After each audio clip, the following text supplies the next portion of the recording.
This is Cine. My name's Pitt, and your ass ain't talking your way out of A this. conversation about films in general and the ones that we love the most. Are either one of these any good?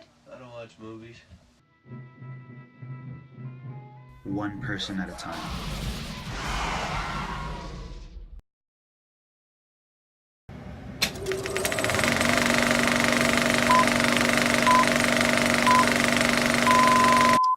So I guess the question I'd ask is, what film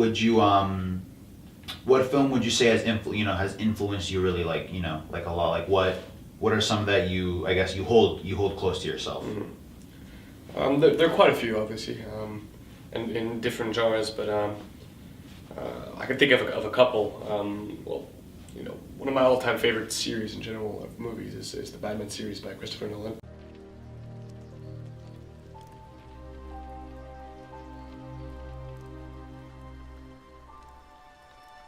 It's an incredible, series. I'm a huge fan also of like superhero movies. This one in particular is great because it's exactly that. It has so just in terms of entertainment, it's fantastic. It's got action. It's got great dialogues. Your man, your plan. Do I really look like a guy with a plan? Got great character development. This is the instrument of your liberation.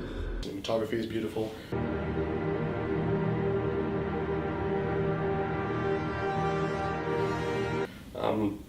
And so yeah, just in terms of general entertainment, it's great.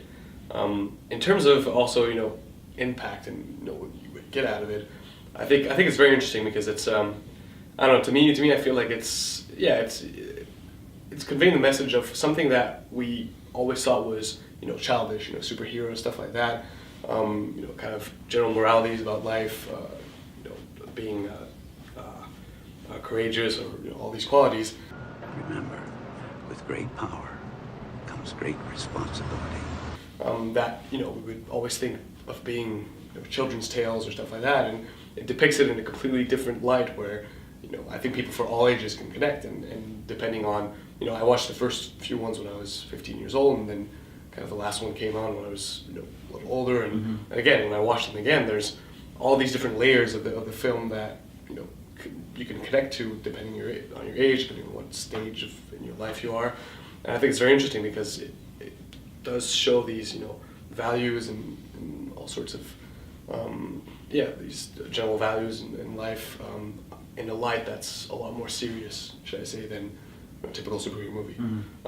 So yeah, I mean this combination of being highly entertaining, very well written, very well worked, and being able to interpret it and understand it and watch it and appreciate it in different ages. It's funny because I watched it once with a roommate I had who was in her mid-50s. We watched the whole series and we were both as passionate into it as I'm in my early 20s, she's in her mid-50s, but we still both loved it for the entertainment value, but also for everything else that it shows, right? So yeah, people like superhero movies because it makes you dream, but it also shares values of what it is to be a good human being. It's all an experience about what we want to take away from it. Like you said, these superhero movies are they're really complex and they're interesting because it presents us with this kind of dream that we everyone has wanted to be a superhero at some point in their life. Hey, boy, huh? Is Alexia scared of you, little boy? Everyone has maybe said, oh, I want to be Batman, or I want to be someone else. And so it's interesting what we take away from it because, a lot of people love the story of let's say Bruce Wayne, the brooding billionaire, owner of empire, left from the slaughter of his family and whatnot. Now just take it and go. I said jewelry.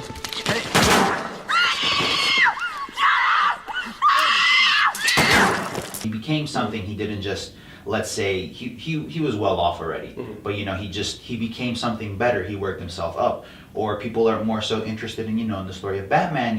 This guy who he is he is the knight. He's Batman. He's the guy that walks around. He's terrifying to these criminals. These criminals are absolutely terrified of him. Where were the other drugs going? I never knew. I don't know. I swear to God. Swear to me! You could take like honestly anything and a lot of stuff away from really anything, honestly. It's a good way to to bring a message across, while at the same time, since it's a movie and it's a lot of it is fiction most of the time, you're able to take a step back as a person, like as the viewer, taking a step back, having a sort of objective view of things that are going on. And it's also, as you said, it's very interesting when you incorporate some sort of reality aspect to it, or you're kind of teaching a lesson.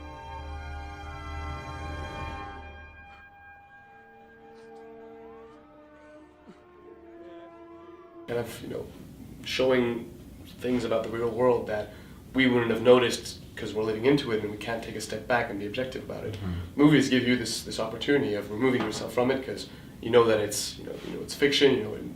Necessarily it's not the exact reality, but you see it in a different light. You see it objectively because you're not inside of it entirely. And so I think in that respect, that's where films that do actually have a certain depth to it, or a certain goal behind it, even if it's it's a slight, even if it's fiction, and even if it's not exactly the reality of things, you still get to learn a lot of it, and you still get to view a lot of things about our world that you didn't really have the chance to if you didn't have this medium of art, of transmitting information through the movies. What I kind of want to drive at is that this whole notion of, I guess, Batman and why he matters to you.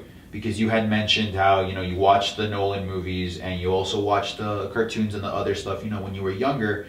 So there's obviously this, like, this connection and this tie. Like, you care about the character and the property, and itself. So I guess what I want to drive at is this, is the question of, why does like Batman, like, why does that matter to you? Mm-hmm. Yeah. So obviously the things that you mentioned, that I watched the movies when I was a kid. I watched the cartoons. I didn't read the comics that much, but I'd wake up early in the morning to go and see the cartoons because they were super early on all the time. I have no idea why. But so yeah, first it kind of ties up with that, just kind of childhood memories. But also in terms of, I guess, Batman in particular, I found it very interesting, the sort of dual personality that he has. And it's very much the case in a lot of superheroes. But for him, it's this sort of, there's this, the Bruce Wayne persona is this eccentric billionaire that people don't really like too much, but that's what he has to be in the face of the public in order to be able to do what he does on the side with Batman, which is essentially he's doing good. And even that, obviously, like to us as the viewers and the fans of Batman, we realize how what he does is good, but to the public opinion, people don't really know if Batman is an outlaw, if he's doing good stuff, or if he's doing bad and everything. And so there's also this kind of dual personality where, in order to be able to do this thing that he does, that he believes is good for the world, he needs to show himself on another face as this personality, this person that society sort of wants him or expects him to be. So yeah, like, people wouldn't expect this billionaire to be also this sort of vigilante, and he can't have these both images to people because people will be confused, and because this social pressure of being, someone in the public, in the eyes of the public, but who you are in reality or in private is different. And I feel that's something that ties up to a lot of us, and a lot of how we would feel about who we are, and about how we have to present ourselves to the public. And at the end of the day, I think it kind of shows how sometimes you have to perhaps do a certain sacrifice, or you have to pretend, or go with the public opinion in order to be able to do something that you believe is right, because there's a certain pressure, and at the end of the day, maybe that's what it takes, or not. But at least in this situation, I feel that a lot of people could relate to that, is that we are in a certain sense forced to, or perhaps we have this sort of certain social pressure, but at the end of the day, that shouldn't distract us from doing something that we believe is right, and still being ourselves. And I don't know, I feel that's something that I could relate to a little bit, but yeah, I guess there's a lot of things, obviously, I think we said that, a lot of, you take away what you want to take away. Yeah, exactly. You take away what you want, like, you're gonna carry and, like, internalize whatever you want, like, these lessons from them. In the same way, like, what's really impressive about these movies, especially superhero movies, is that sure, a lot of things is very fantastic, or it's very unrealistic, or like they got powers or whatever, but at the end of the day, they're still people. They're human beings.